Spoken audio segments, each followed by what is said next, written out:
The closing laps of the Coke Zero Sugar 400 here at Daytona. Up on NASCAR TV, you see it right there, John, Hunter Nemecheck.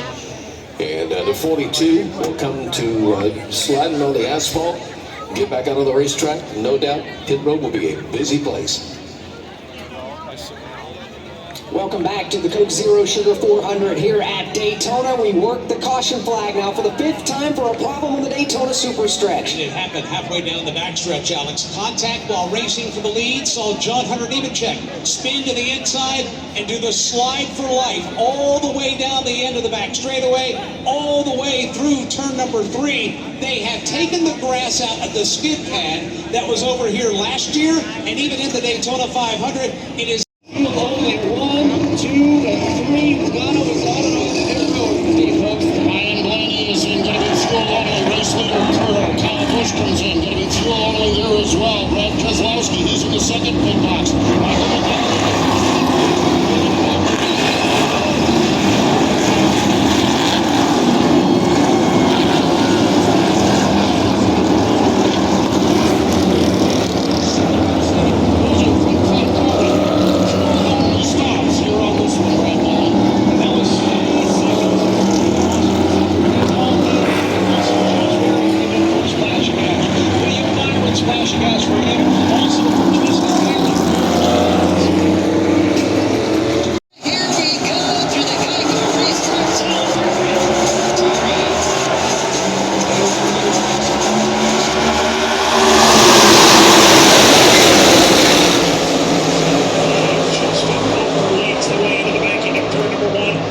Keselowski is right there as well. Everybody's got oodles of drafting help. Nobody able to get the advantage. They are 2 by 2 to the super stretch.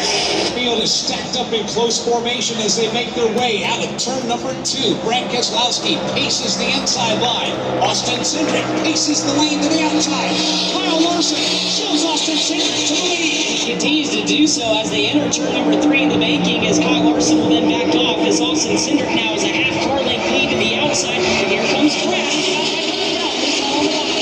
15 laps to go here tonight under the lights on a Saturday night. The top 10 full of Fords and Chevrolets.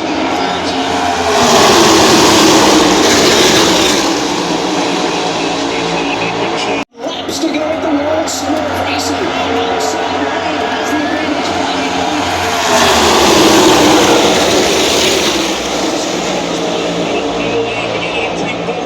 Larson now side by side with Cindric. Larson is in the middle. Cindric is up top. That's the wheel-to-wheel battle for the lead. Check out on the inside. Here comes Michael McDowell. Michael McDowell's going to lose pace just a tad. That leaves Larson and Cindric to race for the lead. Cindric now will get a shove. He'll go out in front. Thanks to Josh Berry. He charged the batteries for Michael McDowell, just shoves him out ahead, about a full car length to the lead. Where does he go? They're 3 wide behind McDowell. Here they come. Keep your eye on Kyle Busch, guys. He's got a strong car right behind Kyle Larson right there. He's been able to drive. Last 15 or 20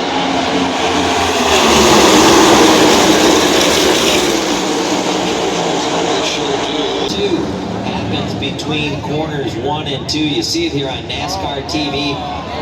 The 34 turn around, and goodness, Michael McDowell took a shot from Joey Logano.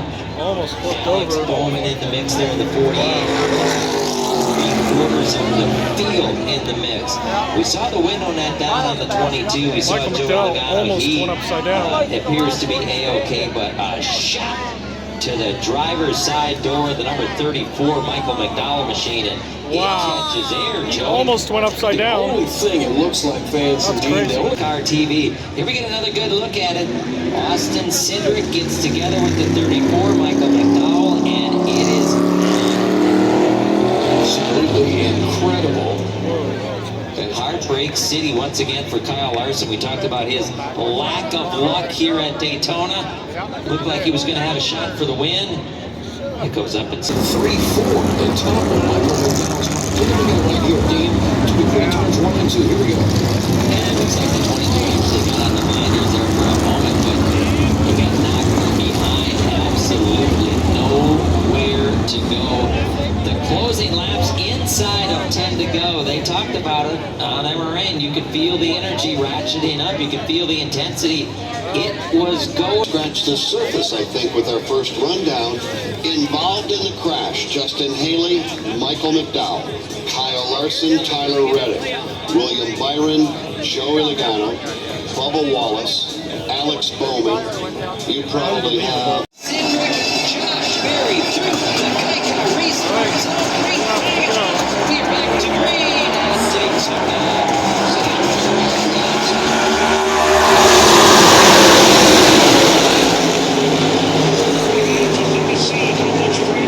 William Byron could provide up high because the nose of his Chevrolet is thoroughly torn up from a previous accident. Cindric on the bottom of the racetrack, he's got the lead. Kyle Busch looking to follow.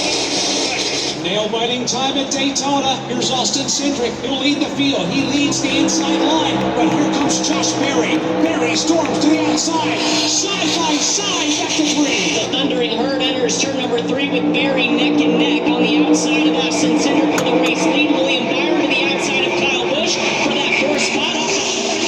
Between Berry and Cindric. Very close quarters racing back to the tri-oval. 2 laps to go. Inside lane.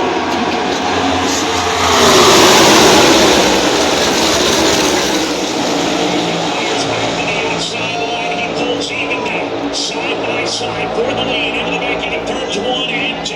Cindric by maybe a nose, maybe a foot. Austin Cindric leads. Oh, we got wrecked. Josh Berry's upside down. Berry's upside down. Sliding it's Berry. Oh, shit. Berry's upside down.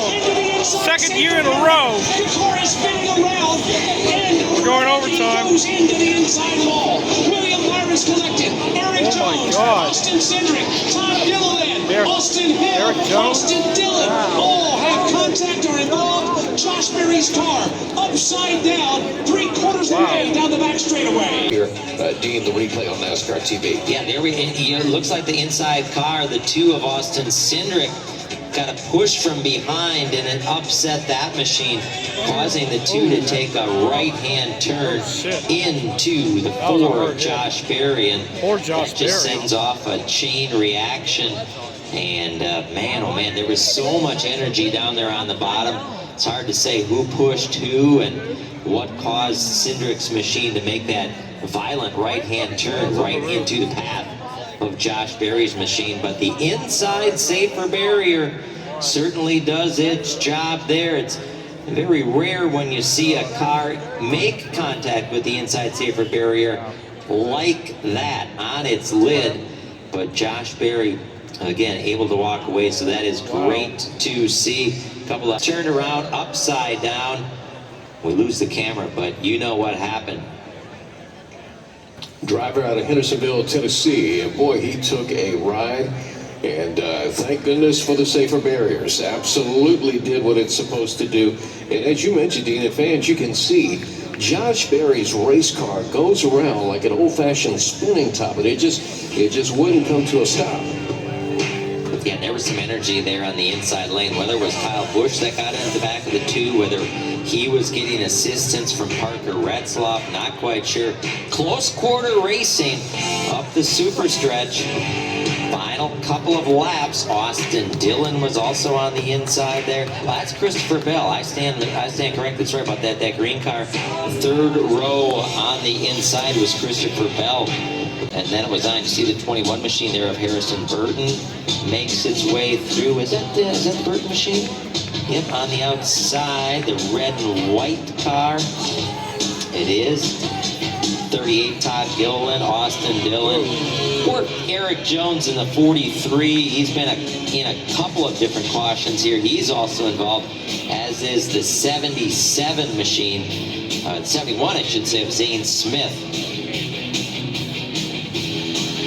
But again, taking a look at Josh Berry's machine, the good news is he's out of the race car.